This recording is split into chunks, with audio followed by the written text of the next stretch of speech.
அன்புமணி அவர்களுக்கு மேடையில் வைத்து தான் முகுந்தனை வந்து இளைஞரணி செயலாளர் அப்படின்ற அறிவிப்பே தெரியுமா?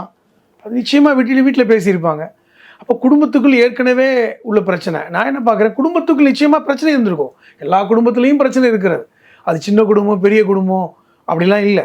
அப்போ குடும்ப பிரச்சனை அதை மேடைக்குள் கொண்டு வருவதற்கான காரணம் என்ன முக்கியம். ரெண்டாவது, இப்பொழுது பாட்டாளி மக்கள் கட்சியுடைய செல்வாக்கு குறைந்து கொண்டு வருகிறது என்று நான் சொல்லலை, எல்லா ஊடகவியலாளரும் சொல்லிட்டாங்க, அரசியல் விமர்சகர்கள்லாம் சொல்லிட்டாங்க. இல்ல குறைஞ்ச ஒரு 5.5-6% அவங்களுக்கு இருக்கு. தனியா போட்டிட்டு 5% வாங்கினாங்க, அதுல மாட்டுக்கிறது இல்லை. சாலிட் அப்படியே வச்சிருக்காங்க. குறைஞ்சிட்டு வருது சொல்லுவாங்க. ஆனால் நான் என்ன கேட்கிறேன், குறைந்து வருகிறது என்று சொன்னவர் அன்பு பெரிய ராமதாஸ் அவர்கள் தான். என்ன சொன்னார் மேடையில், என்னப்பா தனியாக நின்று 4 சீட்டு ஜெயிக்கிறோம், கூட்டணிகளை சேர்ந்து 5 இடம் வெற்றி பெற்றால் போதுமா? அப்போ அவதே சொல்கிறார்ல, அப்போ கூட்டணியில் சேர்ந்தால் கூடுதலாக ஒரு இடம் தான் கிடைச்சது, மற்றவர்களுக்கு நம்மளால் லாபம், நமக்கு என்ன கிடைச்சது கண்ணா, அதை புரிஞ்சுக்கணும் கண்ணான்றார்ல. அதுதான் எங்கள் பிரச்சனை. நான் வளர்த்த இடம், நான் வளர்த்த கட்சி, நான் கஷ்டப்பட்டு உருவாக்கிய பாட்டாளி மக்கள் கட்சி இன்றைக்கி அழிந்து கொண்டு இருக்கிறது.